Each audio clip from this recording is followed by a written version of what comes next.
और बड़ी खबर का रुख कर रहे हैं। यूपी बीजेपी संगठन की बैठक शुरू हो चुकी है। लखनऊ में बीजेपी की इस बैठक में एसआईआर पर चर्चा चल रही है। बैठक में यूपी बीजेपी के अध्यक्ष पंकज चौधरी मौजूद हैं। मुख्यमंत्री योगी आदित्यनाथ और साथ ही दोनों ही उप मुख्यमंत्री भी पहुंच चुके हैं। तो बड़ी खबर आपको बता रहे हैं, एसआईआर को लेकर होने वाली इस महत्वपूर्ण बैठक में मुख्यमंत्री मौजूद हैं, दोनों ही डिप्टी सीएम मौजूद हैं और साथ ही यूपी बीजेपी के अध्यक्ष पंकज चौधरी भी हैं। और इसके अलावा बीएलओ भी यहां बुलाए गए हैं इस बैठक में, और इस बैठक में एसआईआर पर चर्चा शुरू हो चुकी है।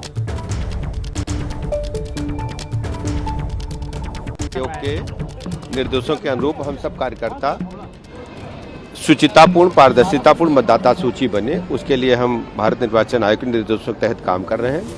और हम सबकी भी जिम्मेदारी, आपकी भी जिम्मेदारी है कि शुचिता पारदर्शितापूर्ण सूची बने। स्वस्थ लोकतंत्र के लिए ये बहुत आवश्यक है। विपक्ष परेशान इसलिए है कि बिहार में जंगल राज को बिहार ने नकार दिया और इनको लगता है, इनके आभास हो गया है, खासकर समाजवादी पार्टी के मुखिया को, कि बिहार के तेजस्वी के जंगल राज को, लालू यादव के जंगल राज को जिस ढंग से बिहार की जनता ने रिजेक्ट किया, उत्तर प्रदेश के गुंडाराज समाजवादी पार्टी के और गुंडाराज जंगल राज समाजवादी पार्टी का जो 4 रिजिम इनकी सरकार रही है, वो उत्तर प्रदेश के लोग कभी भी समाजवादी पार्टी के जंगल राज और गुंडाराज को स्वीकार नहीं करेंगे। इनको आभास हो गया, ये हार का बहाना अभी से ढूंढ रहे हैं और इनकी दाल अब उत्तर प्रदेश में गलने वाली नहीं है। ये तो सरकार है 2027 में सपा की बनने वाली है और जनता नकारने वाली है। अभी देखे रहो, 27 में प्रचंड बहुमत की सरकार बनेगी और इनकी दुकानदारी ठप होने वाली है। नीतीश हमारे सहयोगी हमारे साथ लखनऊ से लाइव जुड़ रहे हैं इसी बैठक पर अधिक जानकारी के साथ। नीतीश, बैठक शुरू हो चुकी है, अभी वहां पर क्या हलचल, क्या तस्वीरें आई सामने अब तक? सीधे तस्वीरें दिखाते हैं। पहले आपको हम ये गेट के बाहर की तस्वीरें दिखा रहे हैं।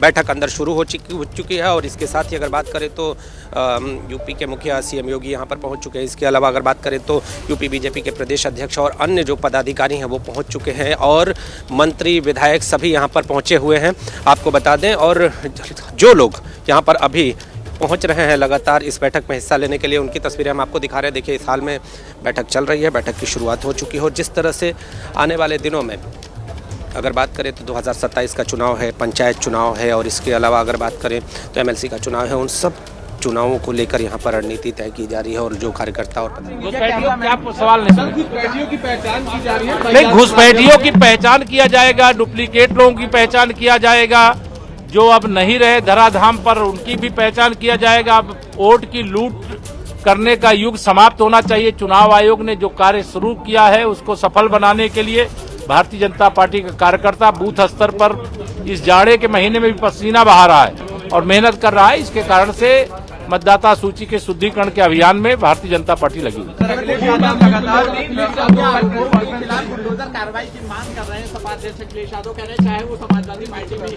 2027 में समाजवादी पार्टी सफाई तक सीमित रह जाएगी। धन्यवाद। केशव प्रसाद मौर्य को आपने सुना कि घुसपैठियों की पहचान होगी और सही नागरिक ही वोट दे पाएगा। इसी के लिए एसआईआर प्रक्रिया बहुत महत्वपूर्ण है। और नीतीश पांडे हमारे सहयोगी लगातार जुड़े। नीतीश, यहां पर दोनों ही डिप्टी सीएम ये कहते नजर आए कि 2027 में सुपड़ा साफ हो जाएगा समाजवादी पार्टी का।